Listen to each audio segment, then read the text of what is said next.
यवतमाळ जिल्हा न्यायालयात धक्कादायक प्रकार, वकिलांना जीवे मारण्याच्या धमक्या। न्यायदानाचे केंद्र मानल्या जाणाऱ्या यवतमाळ जिल्हा न्यायालयात घडलेल्या गंभीर घटनेने खळबळ उडाली आहे। कौटुंबिक न्यायालयातील सुनावणी दरम्यान एका पक्षकाराने थेट वकिलांना जीवे मारण्याची धमकी दिल्याचा प्रकार समोर आला असून याच दिवशी दुसऱ्या एका वकिलालाही धमकावण्यात आल्याने वकिलांमध्ये तीव्र संताप व्यक्त होत आहे।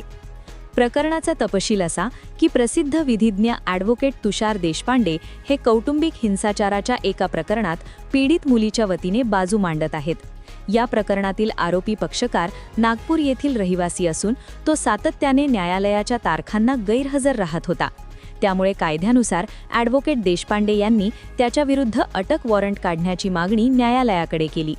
याच मागणीचा राग मनात धरून संबंधित पक्षकाराने भर न्यायालयातच ॲडव्होकेट देशपांडे यांना जीवे मारण्याची धमकी दिली। धक्कादायक बाब म्हणजे याच दिवशी दुपारच्या सत्रात आणखी एका वेगळ्या प्रकरणात ॲडव्होकेट जोग यांनाही एका पक्षकाराने धमकावल्याची घटना घडली। एकाच दिवशी दोन वकिलांना लक्ष्य करण्यात आल्याने संपूर्ण वकील संघटनेत असंतोषाचे वातावरण पसरले आहे।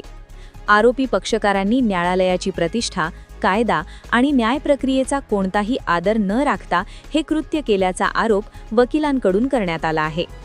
या घटनांच्या निषेधार्थ वकील संघाने यवतमाळ शहर पोलीस ठाणे गाठून अधिकृत तक्रार दाखल केली। व्यावसायिक कर्तव्य बजावत असताना वकिलांना अशा प्रकारे धमक्या मिळणे हे अत्यंत गंभीर व लोकशाहीसाठी घातक असल्याचे मत यावेळी व्यक्त करण्यात आले। यावेळी वकिलांनी संबंधित आरोपींवर तात्काळ गुन्हे दाखल करावेत, तसेच न्यायालय परिसरात वकिलांच्या सुरक्षेसाठी चोख पोलीस बंदोबस्त ठेवावा अशी ठाम आणि आग्रही मागणी पोलीस प्रशासनाकडे केली आहे। न्यायालयामध्ये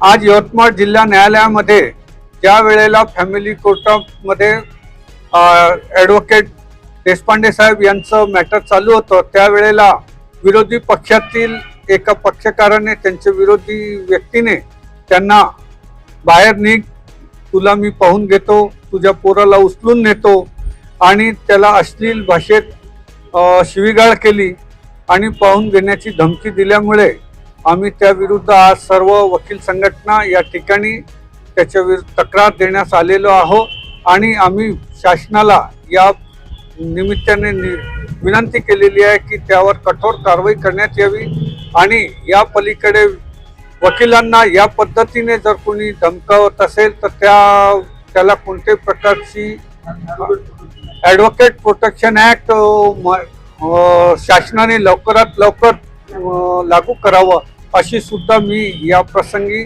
विनंती शासनाला करीत आहे। करिता आज आम्ही सर्व वकील मंडळी यवतमाळ बार तर्फे इथं आलेलो आहोत आणि वकील एकता जिंदाबाद, वकील एकता जिंदाबाद, आमचा जो तक्रार मी आज निषेध व्यक्त करतोय। जी घटना घडली यवतमाळ कोर्टामध्ये त्याबद्दल मी निषेध व्यक्त करतोय।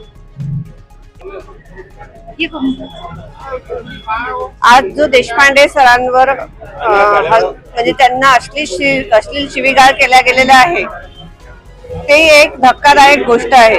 कारण आम्ही वकील लोक समाजामध्ये न्याय देण्याचं काम करतो आहे। जर आमच्यावर असे आम्हाला तशा धमक्या मिळायला लागल्या तर हे कठीण आहे। म्हणून आम्ही शासनाला विनंती करतो की लवकरात लवकर त्यांनी आमचा जो ॲडव्होकेट ॲक्ट आहे तो लागू करावा, आम्हाला ॲडव्होकेट लोकांना प्रोटेक्शन द्यावं, कारण ह्या दिवसेंदिवस धमक्या वाढत चाललेल्या आहेत। जर अशी कोणतीही कारवाई करण्यात आली तो सहन करून घेणार नाही। अन्याय जर झाला तो सहन करून घेणार नाही।